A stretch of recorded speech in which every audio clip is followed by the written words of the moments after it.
আমার নবীজি ওই রাখালকে যে কালিমা পড়ায়া দিলেন, কালিমা পড়ায়া দেওয়ার পর আল্লাহর কালামটা তার হাতে তুলে দিলেন। এত সুন্দর তার তেলাওয়াত ছিল, সুন্দর তেলাওয়াত একদিন রাতের বেলা রাসূল শুনলেন। শোনার সঙ্গে সঙ্গে বলছেন, ও সাহাবীরা, এত সুন্দর করে কোরআন তেলাওয়াত কে করে? হুজুর, ওই রাখালটা তেলাওয়াত করে। রাসূল সঙ্গে সঙ্গে খুশি হয়ে বলছেন, শোনো সাহাবীরা, আমার কাছে মনে হয় যেন জিব্রাইল যেন সুন্দর করে কোরআন তেলাওয়াত করে আমার কাছে ওহী নাযিল করতেছে। ওই রাখালটা এত দামি একজন কারিউল কোরআন হয়ে গেলেন। সেই রাখালের হাতে আবু জেহেল দুনিয়া থেকে বিদায় নিয়েছে। কে বিদায় নিয়েছে? আবু জেহেল কি ভালো না জালিম? আবু জেহেল ভালো না জালিম? ওই জালিমের পতন হয়েছে, ওই জালিমের মৃত্যু হয়েছে রাখালের হাতে। এই রাখালটার নাম হলো, সেই সাহাবীর নাম হলো যে সাহাবীর হাতে আবু জেহেল দুনিয়া থেকে বিদায় নিয়েছে, বদরি যোদ্ধা একজন সাহাবী, সাইয়েদনা আব্দুল্লাহ ইবনে মাসউদ রাদিয়াল্লাহু তাআলা আনহু। জোরে বলি সুবহানাল্লাহ। আব্দুল্লাহ ইবনে মাসউদ রাদিয়াল্লাহু তাআলা আনহু, এই রাখালটা একদিন মক্কার মাটিতে কোরআন তেলাওয়াত করতেছিলেন। কোরআন তেলাওয়াত করা কি অপরাধ নাকি? কোরআন তেলাওয়াত করা কি অপরাধ? এই কোরআন তেলাওয়াতকে অপরাধ মনে করে আবু জেহেল করলো কি, জালিমের জুলুম শুরু করে দিল। জালিম হয়ে এমন জুলুম শুরু করে দিল, সমস্ত মক্কাবাসী কুরাইশরা কোরআন তেলাওয়াত শুনতেছে, সবাই পিনপতন নীরবে কোরআন শুনছে। কারণ কোরআনের মজা আছে না নাই? কোরআনের মধ্যে একটা স্বাদ আছে না নাই? গান শুনতে শুনতে বিরক্ত হয়ে যায়, এক গান বারবার শুনতে ভাল লাগে না। কিন্তু ইমাম প্রত্যেকদিন সূরা ফাতিহা বলে, বিরক্ত লাগে নাকি? আসতে বলবে না, বিরক্ত লাগে নাকি? বরঞ্চ যদি কোনো ইমাম সূরা ফাতিহাটাকে বাদ দিয়ে যদি ইখলাস দিয়ে হঠাৎ করে একদিন ভুল করে শুরু করে, কোনো মুসল্লি মানবে নাকি? কোনো মুসল্লি মানবে না। আমার ভাইয়েরা, আমার বন্ধুগণ, কোরআনের এমন মুজিজা, এই মুজিজার কোনো শেষ নাই। এত বড় একজন সুন্দর কারি আব্দুল্লাহ ইবনে মাসউদ, যার প্রশংসায় রাসূল পঞ্চমুখ ছিলেন, তিনি যখন বললেন কি এত সুন্দর করে কোরআন তেলাওয়াত করবে, আব্দুল্লাহ ইবনে মাসউদ যখন কাবার চত্বরে দাঁড়ায়া বুক উঁচু করে যখন কোরআন তেলাওয়াত করলেন, কোরআন তেলাওয়াত শোনার সঙ্গে সঙ্গে সমস্ত কুরাইশ সব পাগল হয়ে গেছে, সব দারুণ আনন্দে সব মেতে উঠেছে। কিন্তু আবু জেহেল মনে মনে চিন্তা করে, গোটা রাত তো আমি দাঁড়ায়া দাঁড়ায়া মুহাম্মাদের তেলাওয়াত শুনি, এরকম করে যদি তেলাওয়াতের প্রচলন গোটা মক্কা যদি চালু হয়ে যায়, আমি আবু জেহেল, আমার নেতৃত্ব চলে যাবে। ঠিক তেমনি আজকের সমাজেও একটা সমাজের একটা অংশের বড় ভয়, প্রত্যেকটি জায়গায় যদি কোরআনের আলোচনা যদি সব জায়গায় যদি ছড়িয়ে পড়ে, কোরআনের হক কথা যদি জাতি জানতে পারে, আমাদেরকে জুতা পেটা করবে, ঠিক কিনা? এই জন্য ওদের ভয় আবু জেহেলের মতো, যে না জানি এই জাতি যদি কোরআন জানে তাহলে আমাদের তো চুরি ডাকাতি জুলুম সব স্পষ্ট হয়ে যাবে, আমাদের আর মাতব্বরি থাকবে না, আমাদের পতন হয়ে যাবে। অতএব যারাই কোরআনের আলোচনা চায় না, তারাই হচ্ছে আবু জেহেলদের প্রেতাত্মা, ঠিক কিনা? সেই সমস্ত জালিমদের মোকাবেলা করতে রাজি আছেন কারা কারা? হাত উঁচু করে দেখান মুসলমান। কেউ তো স্লোগান দেন না।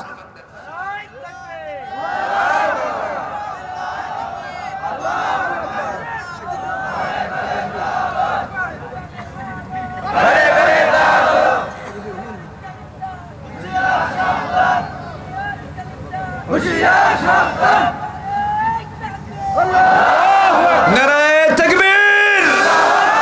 কোরআন আছে যেখানে, রাসূল আছেন যেখানে, জালিমরা যেখানে, আল্লাহ তুমি সবাইকে কবুল করো। জোরে বলি আমিন, আরো জোরে আমিন। শেষ করে দেই, আলোচনা চলুক, হুজুর মরুক, হুজুরও বাসুক। আচ্ছা, চরের মানুষ তো ধৈর্যের এক একটা পিরামিড, খুব ধৈর্যশালী শক্তিশালী মানুষ। দেখেন না, ঘুমের কোনো ভাবসাবি নাই, মনে এলাকার লোকের মনে ঘুম টুম নাই। একজন তাবী আল্লাহকে বলেছিলেন, আল্লাহ, আমি তোমার কাছে তিনটা জিনিস চাইলাম, তুমি আমাকে দুটো দিয়েছো, কিন্তু একটা তুমি দাও নাই। উনি আফসোস করতেন মাঝে মাঝে, আমি আল্লাহর কাছে তিনটা জিনিস চেয়েছি, দুটো পাইছে, আল্লাহ দিছে, কিন্তু একটা আমারে দেয় নাই। এই তাবীর নাম হচ্ছে আমির বিন আব্দুল্লাহ রাহিমাহুল্লাহ, একজন প্রখ্যাত তাবী ছিলেন। সে তিনটা জিনিস কি তিনি বলেছিলেন, আল্লাহ, কোন নারীর টান যেন আমার দিলে না থাকে, কোন নারীর আকর্ষণ যেন আমার না থাকে। আল্লাহ আমার এই দোয়াটা কবুল করেছেন। নাম্বার 2 হলো এই দিলের ভিতরে আল্লাহর ভয় ছাড়া কোনো ভয় যেন না স্থান পায়, এটা আল্লাহ কবুল করেছেন। এবং নাম্বার 3 হলো আল্লাহ তোমার ইবাদত করার জন্য ঘুম তো লস, ঘুমালে তো লস হয়ে যায়, তুমি আমার ঘুম দিও না, আমার চোখে যেন ঘুম না থাকে। কিন্তু এই দোয়া আল্লাহ কবুল করেন নাই, খালি ঘুম খালি ঘুম। কি কথা কি বুঝতেছেন? তো এই ঘুম তো আল্লাহ দুনিয়াতে রেখেছেন। জান্নাতে কোনো ঘুম আছে? জান্নাতে কোনো ঘুম আছে?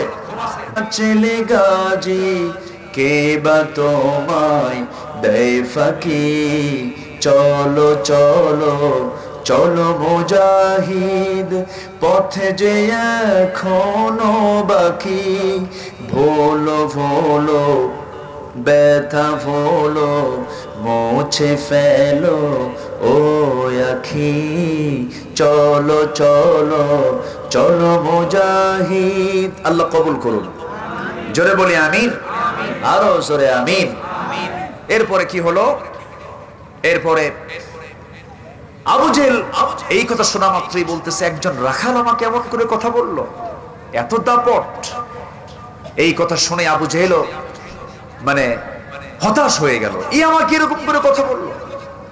আস্তে করে সেখান থেকে চলে এসে নবীর সামনে দাঁড়ালেন। সে সময় মক্কার সিটি মেয়র হচ্ছে আবু জেহেল, আর সাহাবীরা হচ্ছে সেই সিটি এরিয়ার তারা নাগরিক। ক্ষমতার মসজিদে আবু জেহেল বসা। আমার নবী আব্দুল্লাহ ইবনে মাসউদকে দেখে বলছেন, আব্দুল্লাহ তোমার কান তুমি ধরে আছো কেন, রক্তাক্ত কেন? হুজুর কোরআন তেলাওয়াত করেছি, এটা নাকি আবু জেহেলের কাছে অপরাধ হয়েছে, আমাকে কানের তালা ফেটে দিয়েছে। রাসূল বললেন, আব্দুল্লাহ চিন্তা করো না, রক্ত ঝরবে যত, দিন কায়েমের পথ তত দ্রুত অগ্রসর হয়ে যাবে। জোরে বলে সুবহানাল্লাহ। ইবনে মাসউদ বলছেন, ইয়া রাসূলুল্লাহ আমি তো একটা আলটিমেটাম দিয়েছি। কি আলটিমেটাম? আমি বলেছি আবু জেহেল তুই আমার কানের তালা একটা ফাটালে আমি তোর দুইটা ফাটাবো। আমার নবীজি একটু মুস্কে হাসি মারলেন, আকাশের দিকে তাকিয়ে বলছেন, আল্লাহ আমার এই মাজলুম, আমার এই নির্যাতিত আব্দুল্লাহর নেক মাকসুদকে তুমি আল্লাহ কবুল করে নাও। আমার নবীর দোয়া মিস না কবুল, মিস না কবুল। এই জুলুমের শেষ কি হয়নি? আবু জেহেলের জুলুমের শেষ কি হয়নি? একই জুলুমের কায়দায় যারা নিজেকে প্রতিষ্ঠা করতে চান, আপনাদের অবসান হবে। ঠিক কিনা বলেন? জুলুম টিকসই হয় না, কুফরি শাসন টিকসই থাকতে পারে। আল্লাহ পাক একজন কাফেরকে দিয়ে কুফরি শাসন বলবৎ রাখতে পারেন, জালিমের জুলুমের শাসন কখনো টিকসই হতে পারে না, পারে না, পারে না। ঠিক কিনা? কি হলো?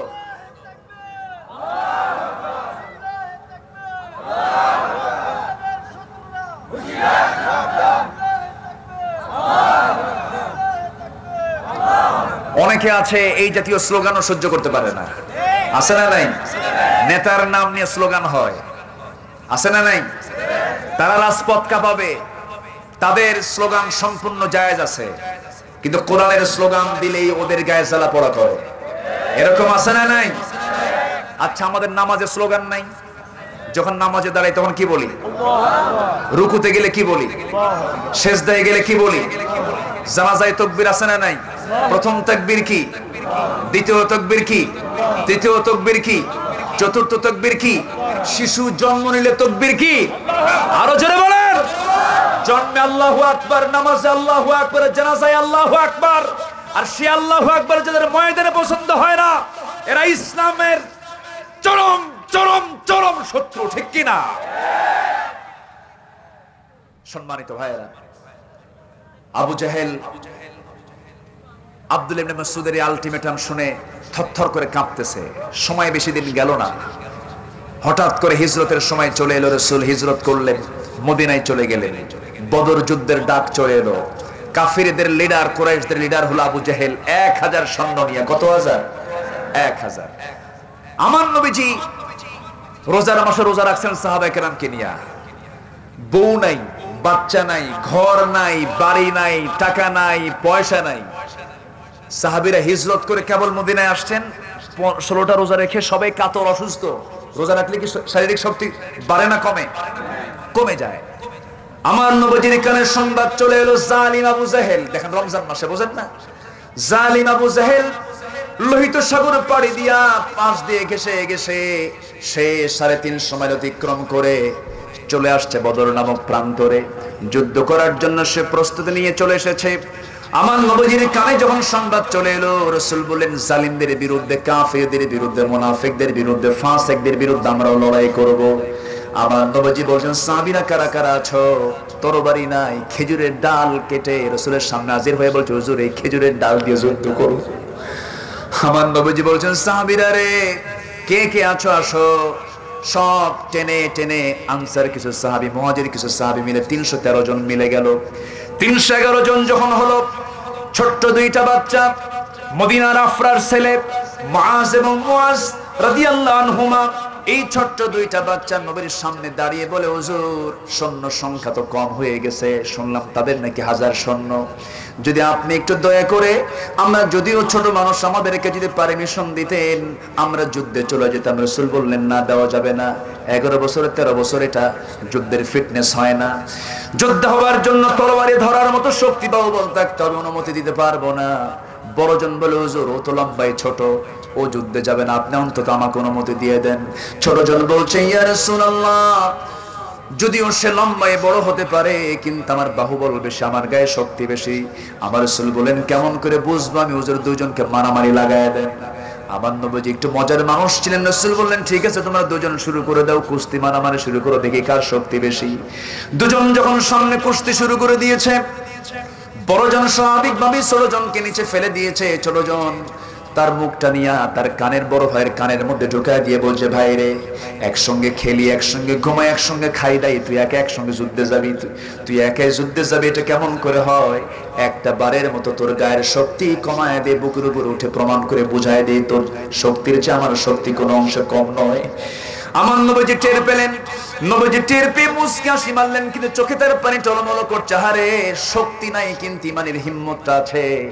এই কথা রাসূল দারুণ খুশি হলেন। রাসূল আস্তে করে ছোট্ট দুইটা বাচ্চাকে দুই উরুতে রেখে দুজন ছোট্ট বাচ্চাকে লক্ষ্য করে আকাশের দিকে হাত তুলে বলছেন আল্লাহ গায়ের শক্তি নাই কিন্তু ইমানের শক্তি তাদের ভিতরে ভরা আছে, জোরে কোন সুবহানাল্লাহ।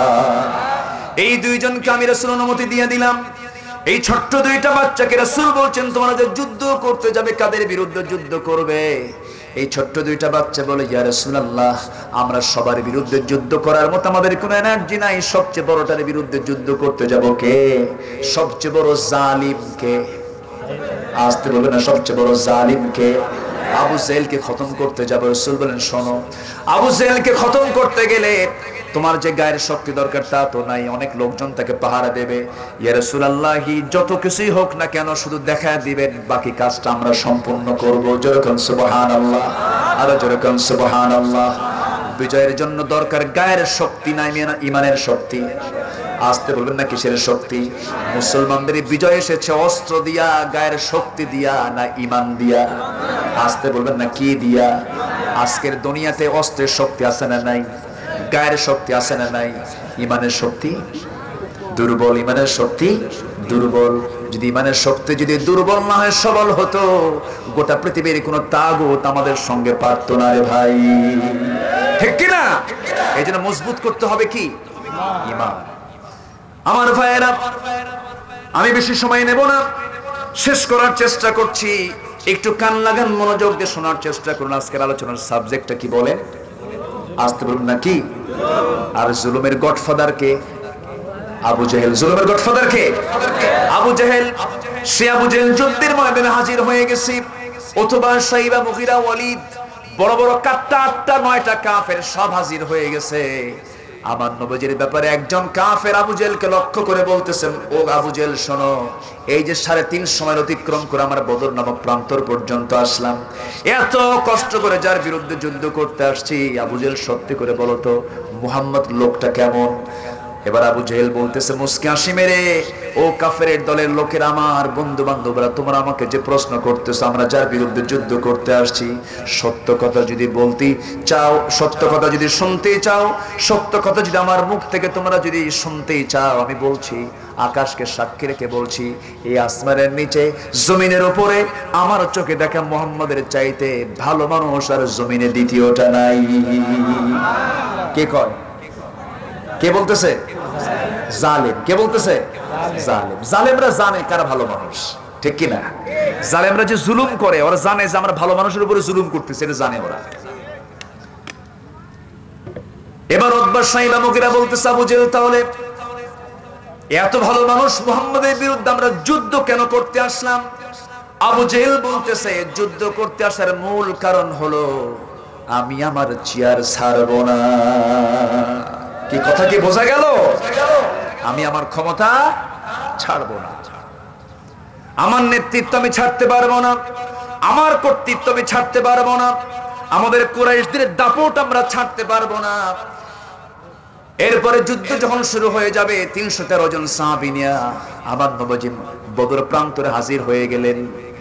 প্রচন্ড গরম আবহাওয়া, প্রচন্ড গরম লু হাওয়া, ওই মক্কা মদিনার হাওয়াটা মারাত্মক হাওয়া।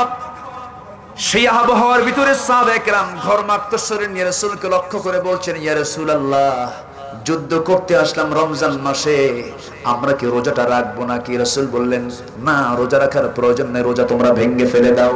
কারণ আজকের এই দিনে রোজা আগে না জিহাদ আগে? আসতে বলেন, রোজা আগে না জিহাদ আগে? ফাইদাতুম মিন আইয়ামিন উখর, পরবর্তীতে তোমরা মুসাফির হালত অথবা অসুস্থতার হালত যখন তোমরা মুক্ত হয়ে যাবে, পরবর্তীতে তোমরা বাকি রোজাগুলো রাখতে পারবে, সংখ্যাটা পূরণ করতে পারবে, রোজা তোমরা ভেঙে ফেলে দাও। সাহাবীরা রোজা ভেঙে ফেলে দিলেন, কিন্তু গরম কমে না। সাহাবীরা বলছেন, ইয়া রাসূলুল্লাহ, আমরা যে স্থানে দাঁড়ানো আছি বালুর পাহাড়, বালুর পাহাড়ে আমাদের হাঁটু পর্যন্ত পা গুলো গেড়ে যাচ্ছে। যারা বদর প্রান্তরে যারা সফর করেছেন, আমি নিজের চোখে দেখেছি, সেই জায়গায় শুধু বালুর পাহাড়, সেই বালুগুলো বিশাল পাহাড় হয়ে আছে। যখন একটা বাতাস হয়, ঝড় হয়, ধুলা বালি ছাড়া কোনো কিছুই দেখা যায় না। ধুলার ঝড় কিন্তু মারাত্মক ঝড়। আমার নবীজি যখন শুনতে পেলেন সাহাবীরা দোয়া চাচ্ছেন, আমার নবীজির সঙ্গে সঙ্গে আসমানের দিকে তাকায় বলছেন, আল্লাহ, আমরা তোমার পক্ষে যুদ্ধ করতে এসেছি, পা গুলো হাঁটু পর্যন্ত গেড়ে যাচ্ছে বালুতে, তুমি আল্লাহ মেহেরবানি করে বরকতের রহমতের বৃষ্টি দিয়ে দাও। বৃষ্টি নাজিল হলো, আকাশে ঘন মেঘ জমা হলো। বৃষ্টি যখন শুরু হয়ে গেল, বালু মাটিতে বৃষ্টি পড়লে পরে সেই জায়গাটা শক্ত হয় না নরম হয়? আসতে বলে, শক্ত হয় না নরম হয়? আবার ওইদিকে আবু জেহেলরা যেই জায়গায় দাঁড়ানো ছিল সেই জায়গাটা ছিল আঠাল মাটির জায়গা। আঠাল মাটিতে বৃষ্টির পানি পড়লে মনে হয় আরো শক্ত হয়, পিচ্ছিল হয়ে গেল। তাদের জন্য এটা ডিসফেভার হলো, মুসলমানদের জন্য এটা ফেভারিট হয়ে গেল। যুদ্ধ যখন শুরু হয়ে যাবে, প্রথম কাতারে ওই ছোট্ট দুইটা বাচ্চা একজন সাহাবীকে মাঝখানে রেখে দুজন পাশে দাঁড়ায় আছে, দুজন পাশে দাঁড়ানো আছে। মাঝখানে যে সাহাবীকে দাঁড়ায় রেখেছে সেই সাহাবীর নাম হচ্ছে ওই রাখালকে আব্দুল্লাহ ইবনে মাসউদ রাদিয়াল্লাহু তাআলা আনহু। ছোট্ট দুইটা বাচ্চা বীরের মতো তাকায়া, সিংহের মতো তাকায়া বলছে, ও চাচা আব্দুল্লাহ ইবনে মাসউদ, আমরা প্রথম কাতারে দাঁড়ায় আছি, তুমিও প্রথম কাতারে দাঁড়ায় আছো, তুমি সামনের দিকে তাকায় যেন কি দেখো? আব্দুল্লাহ ইবনে মাসউদ বলছে, আবু জেহেল রে খুঁজতেছি। এবারে মাজ বলে, তোমার খোঁজার দরকার নাই, এই ডিউটি আমরা নেব, আমরা পালন করবো। জোরে কোন আল্লাহু আকবার। আবু জেহেল খোঁজে হলো, আবু জেহেলকে খুঁজতেছে আব্দুল্লাহ ইবনে মাসউদ, কিন্তু ওই ছোট্ট দুইটা বাচ্চারও চিন্তা হলো আমরা আবু জেহেলকে খুঁজে বের করব। এবারে বলতেছে, আবু জেহেলটা কই? ওই যে ঘোড়ার পিঠে বসে আছে, চতুর্দিকে লোকজন পাহারা দিচ্ছে, ওটা হচ্ছে কাফেরদের নেতা আবু জেহেল, জালিমদের নেতা আবু জেহেল, জালিমদের গডফাদার আবু জেহেল। এই কথা শোনা মাত্রই, এই চিত্র দেখা মাত্রই দেরি হলো না, সিংহের মতো গর্জন দিয়া বাজ পাখির মতো উড়ন্ত হয়ে এক দৌড়ে চলে গেছে ছোট্ট দুইটা বাচ্চা। কাফিরদের সেই শিবিরের মধ্যে ঢুকে গেছে, লোকদের মধ্যে ঢুকে গেছে, একাকার হয়ে গেছে, কেউ কাউকে চিনতে পারতেছে না, ছোট্ট মানুষ কেউ পাত্তাও দিচ্ছে না। এবার আবু জেহেলের ঘোড়ার পিঠে বসার ডান পাশে বড় ভাই, বাম পাশে ছোট ভাই, ছোট্ট তরবারি নিয়ে দাঁড়ানো আছে, পজিশন নিচ্ছে, কিন্তু কেউ চিনতে পারতেছে না। দুজন চোখ টিপে মেরে আল্লাহু আকবার বলে সজোরে দুই পায়ে দুজন যখন তরবারির আঘাত করেছে, কিতাবের মধ্যে ইতিহাস এসেছে ওই আবু জেহেল ধরাশয়ী হয়ে রক্তাক্ত হয়ে জমিনে পড়ে গেছে, কোমর সোজা করে আর জীবনের তরে দাঁড়াতে পারে নাই। যেরকম আল্লাহু আকবার। জালিমের অবসান আছে না নাই? আসতে বলবেন না আছে না নাই? আছে রাসূলকে ঘাড় ধাক্কা দিয়ে মক্কা থেকে বের করে দিয়েছে, সাহাবা কেরামদের সম্পত্তিগুলো জবরদখল করেছে, মালামাল ক্রয় করেছে, হামলা মামলা করেছে, ফাঁসির মঞ্চে ঝুলিয়েছে, সাহাবা কেরামকে রক্তাক্ত করেছে। এমন রেকর্ড আজকের পৃথিবীতেও আছে না নাই? আসতে বলবেন না আছে না নাই? আমার ভাইয়েরা, আমার নবীজি করলেন কি? আমার নবীজি দেখতে পেলেন মুআজ চলে গেছে, আঘাত যখন হেনেছে চতুর্দিকের কাফেররা টের পেয়ে গেছে একজনকে দুনিয়া থেকে বিদায় করে ফেলেছে। সে একজন হলো বড়জন, চতুর্দিক থেকে শত্রুপক্ষ কাফেররা তাকে পাকড়াও করে ফেলেছে। তরবারির একটা আঘাত তার ডান হাতে মেরে দিয়েছে, তরবারি ঝনঝন করে পড়ে গেল, কিন্তু তিনি বিচলিত হলেন না, আল্লাহু আকবার বললেন, দৌড় মেরে গিয়ে বাম হাতে তরবারি তুলে নিলেন, কিন্তু ডান হাতটা চামড়ার সঙ্গে ঝুলতেছে, দোলতেছে। যুদ্ধ করবেন কিন্তু ডান হাতটা এসে বাম হাতে ধাক্কা খায়, যুদ্ধ করতে ডিস্টার্ব হয় মনে করে ডান হাতটা বাম পায়ের নিচে রেখে এমন জোরে টান মারলেন হাতটা ছিটকে পড়ে গেল। বাম হাতে তরবারি তুলে নিয়ে যুদ্ধ আবার শুরু করে দিলেন। পিছন দিক থেকে একজন কাফের এসে বাম হাতে যখন আঘাত করলো তরবারি পড়ে গেল, ইতিমের মতো সামনে দাঁড়ায় আছে। একজন কাফের এসে তরবারির আঘাত দিল গর্দান বরাবর, গর্দান ছিটকে পড়ে গেল, সেটটা পড়ে গেল। দুনিয়া থেকে বিদায় নিলেন আর দুনিয়ার সমস্ত মুসলমানদেরকে জানান দিলেন, ও দুনিয়ার মুসলমানেরা জেনে রেখে দিও, আল্লাহর জমিনে দিন কায়েমের জন্য, জালিমদের পতনের জন্য আল্লাহর পথে জীবন এমন করে দিতে হয়। জোরে কোন সুবহানাল্লাহ। আমার ভাইয়েরা, এরপরে কি হলো? এরপরে আব্দুল্লাহ ইবনে মাসউদ যুদ্ধের ময়দানে যুদ্ধ চালাচ্ছিলেন। সাহাবায়ে কেরাম 14 জন দুনিয়া থেকে বিদায় নিয়েছেন। কতজন বলেন? 14 জন সাহাবী দুনিয়া থেকে বিদায় নিয়েছেন। কাফেররা 70 জন দুনিয়া থেকে বিদায় নিয়েছে। 70 জন তারা যুদ্ধবন্দী হয়েছিল।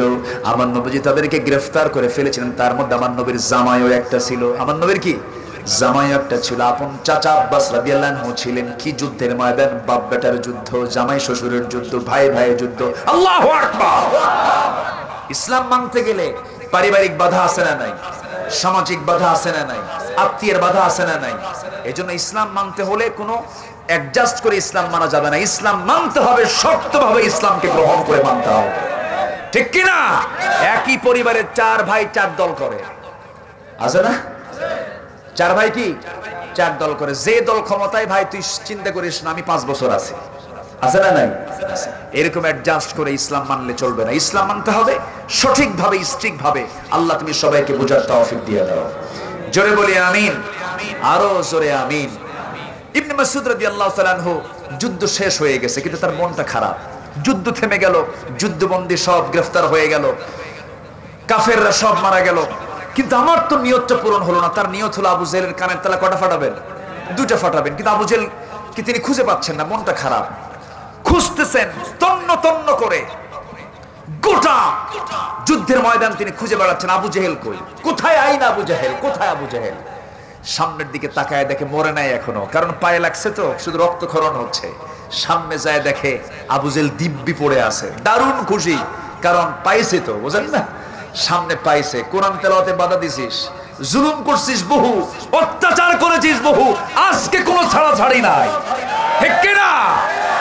সামনে পেয়ে গেছেন। সামনে পাওয়ার পর প্রশ্ন করছেন ইবনে মাসউদ, আবু জেহেল আমাকে চেনা যায়? হ্যাঁ চিনি। কে? ওই যে মদিনার সুন্দর কোরআন তেলাওয়াত করেনেওয়ালা যুবক। আমি তোমাকে মেরেছিলাম, আমি তোমাকে চিনতে পেরেছি। তুমি আমাকে মারবে? অবশ্যই। ঠিক আছে, আমি আমার তরবারি দিলাম, তুই আমার তরবারি দিয়ে আমারে মার। চিন্তা করছেন আপনি? না, অসম্ভব। তোর তরবারি হলো জালিমের তরবারি, আমার তরবারি হচ্ছে আল্লাহর পক্ষের তরবারি। আল্লাহু আকবার বলেন। সঙ্গে সঙ্গে তরবারি হাতের মধ্যে নিয়ে তিনি তার কানের মধ্যে ঢুকায় দিলেন, মস্তকটা বিচ্ছিন্ন করলেন। আল্লাহু আকবার বলেন। ইতিহাস, এটা ইতিহাস। এরপরে খণ্ডিত মস্তকটা হাতের মধ্যে নিয়ে নবীর সামনে হাজির হয়ে বলছেন, ইয়া রাসূলুল্লাহ, এই যে আবু জেহেলের মস্তক সামনে হাজির করেছি। রাসূল বললেন, প্রত্যেক উম্মতের জন্য একটা ফেরাউন থাকে, একটা জালিম থাকে। আমার উম্মতের ফেরাউন জালিম হলো আবু জেহেল। আল্লাহু আকবার বলেন। সম্মানিত ভাইয়েরা, অনেক কথা ছিল, কথার চিত্র পাল্টে গেছে, রাত অনেক গভীর হয়ে গেছে। তো আমি পারিভাষিক ভাবে যে জুলুমের যে আরো কিছু ব্যাখ্যা, জুলুমের পরিচয়, জালিম কারা কারা হতে পারে, জালিমদের পরিণতি কি, এই বিষয় নিয়ে আমি আজকে অতটুকু কথা বলতে পারলাম না যতটুকু আমি ইরাদা করেছিলাম, তবে যতটুকু বলেছি বলি আলহামদুলিল্লাহ, জোরে বলি আলহামদুলিল্লাহ। সবার বাড়িতে মা বোন আছে না নাই? আছে মা বোন? মা বোনরা কি নামাজ কালাম পড়ে? পর্দায় থাকে? হ্যাঁ, পর্দায় থাকে? ইসলামে মা বোনদের অবদান আছে না নাই? আসতে বলবেন না, আছে না নাই? মা বোনদের জন্য 4টা নারীর দৃষ্টান্ত আছে। কয়টা নারীর বলেন? কয়টা? আরো জোরে বলেন, আরো জোরে। আসিয়াকে চেনেন? আসিয়ার নাম শুনেছেন? বাড়ি কোথায়? মেগাপটল? কোথায় বাড়ি? আচ্ছা, ফেরাউনের বাড়ি যেখানে, আসিয়ার বাড়িও সেখানে। এখনো ফেরাউন আছে না নাই? আসতে কোন কেন? ফেরাউন এখনো আছে না নাই? ফেরাউনের সঙ্গে কি কথা বলা যায় না? কথা বলা যায় তো, কথা বলা যায়, কিন্তু ওর এক পক্ষপাতমূলক। শুধু আপনি যে কথা বলবেন, এই ফেরাউন, কি কথা বোঝেন নাই? ফেরাউন সামনে এখনো আছে, কিন্তু তাজা না মরা? মরা ফেরাউন, কিন্তু মরা হলেও একটা ইতিহাস হয়ে আছে, ঠিক কিনা? জালিমদের পতন এমনই হয়। এই ফেরাউন এখনো আছে। সেই ফেরাউনের স্ত্রী ছিলেন আসিয়া আলাইহিস সালাতু ওয়াস সালাম। আল্লাহ পাক কোরআনে তার নামটা নেন নাই, বলেছেন ইমরাআত ফিরাউন। আল্লাহ পাক কোন নারীর নাম কোরআনে নেন নাই, কোন নারীর নাম কোরআনে নেন নাই, শুধু একজন নারীর নাম নিতে বাধ্য হয়েছেন। আল্লাহ পাক নিয়েছেন এই জন্য, কারণ তার গর্ভে একটা সন্তান আল্লাহ পাক দিয়েছিলেন যার পিতার কোনো পরিচয় ছিল না। সেই সন্তানটার নাম কি? ঈসা আলাইহিস সালাতু ওয়াস সালাম। ঈসা আলাইহিস সালাতু ওয়াস সালামের পরিচয় তার পিতৃক পরিচয় নয়, পিতার দিক থেকে তার কোনো পরিচয় নাই। সে হতো ঈসা ইবনে মারইয়াম, মারইয়ামের ছেলে হলো ঈসা। এইজন্য একটা সূরার নাম কি? সূরা মারইয়াম। এই মারইয়াম ছাড়া কোন মহিলার নাম কোরআনে আল্লাহ পাক উল্লেখ করেন নাই। আল্লাহু আকবার বলেন।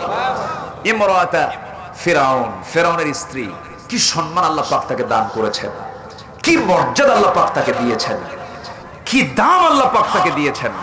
আমার ভাই তার আলোচনার সন্দেহ কিছু বলেছেন, আমি শুনেছি আসিয়াকে কেমনে অত্যাচার করা হয়েছে। শুরুর দিকে আপনি কিছু কথা বলেছেন। আসিয়া আলাইহিস সালাতু ওয়াস সালামকে যখন মারা হয়, ইবনে কাসির এসেছে, লোহার চিরুনি মাথায় লেগে টেনে টেনে চামড়াগুলো যখন নিচের দিকে নিয়ে আসা হয়, আসিয়ার ঈমান তত বাড়ে। যেরকম সুবহানাল্লাহ। এখান থেকে প্রমাণ হয় জালিমদের জুলুম যত বাড়বে, ঈমানদারের ঈমান তত বাড়বে। জুলুম করতেছে ফেরাউন, চামড়াগুলো টেনে টেনে নিচের দিকে নেমে আনতেছে। আসিয়া আলাইহিস সালাতু ওয়াস সালাম তিনি মুস্কি মুস্কি হাসি মেরে বলছে, আল্লাহ, জুলুমটা বুঝে, জুলুম তো ফেরাউন শুরু করে দিল, অত্যাচার তো করতেছে শুধুমাত্র একটা কারণ, সেটা হলো আমি তোমাকে ধরেছি, তোমার রাসূল মুসাকে ধরেছি, তাওরাতকে আমি বিশ্বাস করে নিয়েছি। তাওরাত হলো আমার কিতাব, মুসা হলো আমার নবী, আর তুমি হলে আমার প্রভু। আল্লাহ, আমাকে ফেরাউন মারতে মারতে দুনিয়া থেকে বিদায় করে দিল, আমি তোমার পথ ছাড়বো না। অত্যাচারের চূড়ান্ত লেভেলে যখন চলে গেল, এবার তিনি আবেগ আপ্লুত হয়ে পড়লেন। এত সুন্দর জামিউল কালাম দিয়ে এত সুন্দর দোয়া করলেন, যে দোয়াটা থাকার কথা তাওরাত কিতাবে, সেই দোয়াটা আল্লাহ রাব্বুল আলামিন কোরআনের মতো কিতাবের ভিতরে স্থানটা দিয়ে দিলেন। যেরকম সুবহানাল্লাহ। আমার মায়েরা, মেয়েদের অবদান কম নাই, মেয়েদের রক্তের বিনিময়ে ইসলাম কায়েম হয়েছে, এমন বহু ইতিহাস আছে। আজকে বলবো, কখন আসিয়া আলাইহিস সালাতু ওয়াস সালাম যখন তিনি রক্তাক্ত দেহ দেখলেন, তখন আল্লাহকে লক্ষ্য করে বলছেন, রব্বি বিনিলি ইনদাকা বাইতান ফিল জান্নাতি ওয়া নাজ্জিনি মিন ফিরআউনা ওয়া আমালি। আল্লাহ, তুমি আমার জন্য বানিয়ে দেবে তোমার পাশে, তোমার নিকটে একটা ছোট্ট ঘর দিবা, বেশি ঘর লাগবে না, তোমার নিকটে একটা ছোট্ট ঘর দিবা জান্নাতের ভিতরে। আমরা আগে জান্নাত চাই না আল্লাহকে চাই। আসতে বলবেন না, জান্নাত চাই না আল্লাহকে চাই। জোরে বলেন, জান্নাত আগে দরকার না আল্লাহ আগে দরকার। জান্নাত পেলাম কিন্তু আল্লাহকে পেলাম না, সেই জান্নাতটা কি হয়ে যাবে? জাহান্নাম হয়ে যাবে। আবার জাহান্নাম পেলাম কিন্তু জাহান্নামে আল্লাহকে পেলাম, আমার জাহান্নামটা জান্নাত হয়ে যাবে। এগুলো কবিদের রূপক কথা। আমরা আল্লাহকে পেতে চাই। কি সুন্দর দোয়া করলেন, এমন শ্রেষ্ঠ দোয়া আল্লাহর কাছে এমন সুন্দর পছন্দ হলো, কোরআনের মতো কিতাবে কোট করলেন, আল্লাহ তুমি আমাকে এমন একটা ঘর দাও যে ঘরটা তোমার ঘরের নিকটে। যেরকম সুবহানাল্লাহ। ইবনে লি ইনদাকা বাইতান ফিল জান্নাহ, তোমার ঘরে, তোমার ঘরের পাশে একটা ঘর আমাকে দিয়ে দিও। এবং ফেরাউনের অনিষ্ট থেকে, ফিরআউন থেকে তুমি আমাকে নাজাত দিয়ে দাও, আমি শহীদ হয়ে যাব, কিন্তু বাতিল শক্তির কাছে মাথা নত করব না। জোরে বলে সুবহানাল্লাহ। জালিমের জুলুম বেড়েছে, ইমানদারের ঈমানও বেড়েছে। আসিফ আলাইহিস সালাতু ওয়াস সালাম শাহাদাত বরণ করেছেন। আমার মা এমন করে বহু নারীর জীবনী আছে, সুমাইয়ার কথা কে না জানেন, এরকম করে বহু মহিষী নারী যারা দিনের জন্য অবদান রেখেছেন। আমার রাসূল বলেন, ও সাহাবীরা, উহুদের প্রান্তরে আমি সবচেয়ে আমার কাছে পেয়েছি উম্মে আম্মারাকে। একজন মহিলা সাহাবী, জোরে কান সুবহানাল্লাহ। উম্মে আম্মারা আমার ডান থেকে বাম দিকে, সামনে থেকে পিছন থেকে আমাকে পাহারা দিয়েছে। তাবুর খুঁটি হাতের মধ্যে নিয়ে বাতিল শক্তির মোকাবেলা করেছে। মেয়েদের ইসলামের জন্য কাজ আছে না নাই? আসতে বলবেন না, কাজ আছে না নাই? আমার মা, আপনার চরিত্র হতে হবে আসমা বিনতে আবু বকরের মতো। আপনার এমন সন্তান উপহার দিতে হবে, আসমা বিনতে আবু বকরের মতো বক্তব্য আপনার মুখ থেকে বের হতে হবে। আসমা বিনতে আবু বকর রাদিয়াল্লাহু তাআলা আনহা যখন হাজ্জাজ বিন ইউসুফের শাসনামল 80 বছর বয়স হয়ে গেছে, জুবাইর ইবনে আওয়ামের তিনি স্ত্রী ছিলেন, সাইয়েদনা আবু বকরের তিনি প্রথম মেয়ে ছিলেন আসমা বিনতে আবু বকর সিদ্দিক রাদিয়াল্লাহু তাআলা আনহা। তার একটা ছেলে ছিল আব্দুল্লাহ ইবনে জুবাইর। এই আব্দুল্লাহ ইবনে জুবাইর জালিম বাদশা হাজ্জাজ বিন ইউসুফের বিরুদ্ধে, জালিম বাদশা, কি বাদশা বলেন? জালিম বাদশার বিরুদ্ধে আব্দুল্লাহ ইবনে জুবাইর যখন যুদ্ধে যাবেন, এমন সময় তিনি মার কাছে আসেন। মার কাছে এসে বলছেন, মা, তোমার বয়স তো 80 বছর হয়ে গেছে, তুমি বুড়া মানুষ হয়ে গেছো, আমি যুদ্ধে যাচ্ছি, কিন্তু যুদ্ধে যে যাচ্ছি আমি, তুমি মা, তোমার কষ্ট হবে। ওই যুদ্ধের ময়দানে আমি শুনতে পেলাম ওই হাজ্জাজ বিন ইউসুফের লোকেরা আল্লাহর পথের মুজাহিদদের কান কেটে নিচ্ছে, হাত কেটে নিচ্ছে, নাক কেটে নিচ্ছে, চোখ তুলে নিচ্ছে। মা, আমাকে যদি এমনটা করে তুমি কি সহ্য করতে পারবে নাকি? আমি কি করব, যুদ্ধে যাব নাকি? আব্দুল্লাহ ইবনে জুবাইরের মা আসমা বিনতে আবু বকর বলছেন, আমার ছেলে বাজান, তুই আমাকে এমন করে প্রশ্ন করিস কেন? আমি কি ছোট হৃদয়ের মানুষ নাকি? আমি কেমন দুর্বল চিত্তের মানুষ নাকি? তুই যুদ্ধের ময়দানে যাবি, আমি তোকে একটা উদাহরণ দিচ্ছি। আমার ছেলে আব্দুল্লাহ কোন ছাগল জবাহ করার পর সেই ছাগলটা কিমা করে খেলো, না ভুনা করে খেলো, না ঝোল করে খেলো, ছাগল কি টের পায় না? ছাগল কি টের পায় নাকি বাজান? না, টের পায় না। তুই যুদ্ধে যাবি, যুদ্ধ করবি, শহীদ হয়ে যাবি, তোর লাশ থেকে হাত কাটুক, পা কাটুক, চোখ তুলুক, যা তুলে তুলুক, তোর তো কোনো চিন্তা নাই, তুই জান্নাতের মেহমান হয়ে যাবি রে। জোরে কান সুবহানাল্লাহ। এমন মা আপনাকে হতে হবে, এমন সন্তান আপনাকে গড়ে তুলতে হবে, এমন আদর্শ মা আপনার এমন আদর্শ মার পরিচয় আপনাকে দিতে হবে। আব্দুল্লাহ ইবনে জুবাইর যুদ্ধ করতে গিয়ে শহীদ হয়ে গেলেন। শহীদ হয়ে যাওয়ার পর তার লাশটা হাজ্জাজ বিন ইউসুফের লোকেরা, সাকিফ গোত্রের মিথ্যুক বাদশা, এই হাজ্জাজ বিন ইউসুফের লোকেরা করলো কি, গাছের সঙ্গে ঝুলায় রাখলো। কোন বাদশারা? জালিম বাদশা। কোন বাদশা বলেন? ঝুলায় রাখলো। ঝুলায় রাখার পর 3টা দিন হয়ে গেছে, তার জানাজা হয় নাই, তাকে কাফন দাফন হয় নাই। আসমা বিনতে আবু বকর যখন খবরটা শুনলেন, মা হয়ে তিনি দৌড় মেরে আসলেন। দৌড় মেরে এসে বললেন, আহারে, আল্লাহর পথের মুজাহিদের এখনো ঘোড়ার পিঠ থেকে নামার সময় হয় নাই। আস্তে করে মা হয়ে তাকে আস্তে করে নামায় নিলেন। নামায় নেওয়ার পর তিনি অনেকগুলো লোককে জড়ো হতে দেখলেন, সবাই চলে এলো। হাজ্জাজ বিন ইউসুফের সামনে হাজির হয়ে গেছে। আসমা বিনতে আবু বকর একজন বড় মুহাদ্দিসা ছিলেন, হাদিস বর্ণনা করেছেন। তিনি একটা হাদিস বললেন, শোন হাজ্জাজ বিন ইউসুফ, তুই শুনে রাখ, জালিম বাদশা, আমি তোকে আজকে ডাইরেক্ট একটা কথা বলে দিচ্ছি, আমার সন্তান আব্দুল্লাহ বিন জুবাইরকে তুই শহীদ করে ফেললি।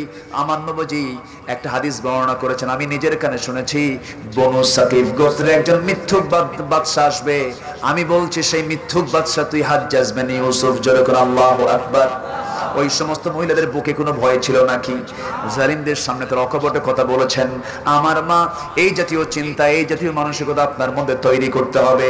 আজান যখন হবে, সঙ্গে সঙ্গে কাজ আগে না নামাজ আগে? কাজ আগে না নামাজ আগে? নামাজটা কার হক? আসতে বলবেন না, কার হক? এই যে এখান থেকে চলে যাব, ঘুমানোর পর প্রথম হক, প্রথম কাজটা হবে কিসের? নামাজ। আসতে বলবেন না, কিসের নামাজ? সবাইকে নামাজ পড়তে রাজি আছেন? 5 ওয়াক্ত নামাজ পড়বেন কারা?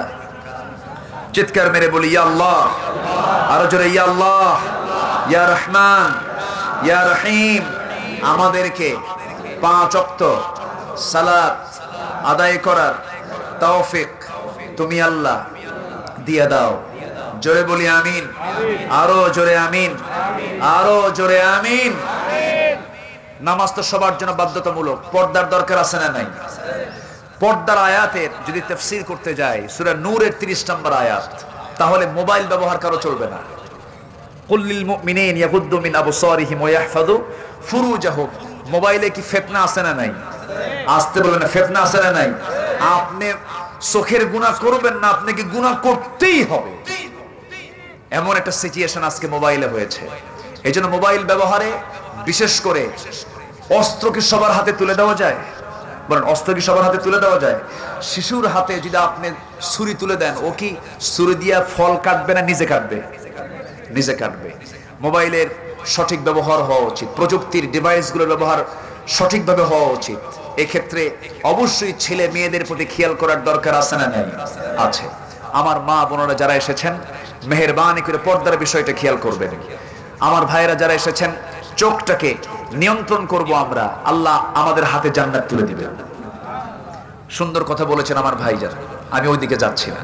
আমরা আমাদের লজ্জাস্থানের হেফাজত করব, আল্লাহ আমাদের হাতে জান্নাতুল ফিরদাউস তুলে দিবেন। আল্লাযীনা ইয়ারিসুনাল ফিরদাউস হুম ফিহা খালিদুন। আল্লাহ পাক আমাদেরকে জান্নাতুল ফিরদাউসের উত্তরাধিকারী বানাবেন, মালিক বানায় দিবেন। জোরে বলি সুবহানাল্লাহ। শর্ত হচ্ছে চোখের হেফাজত করা, জিহ্বার হেফাজত করা।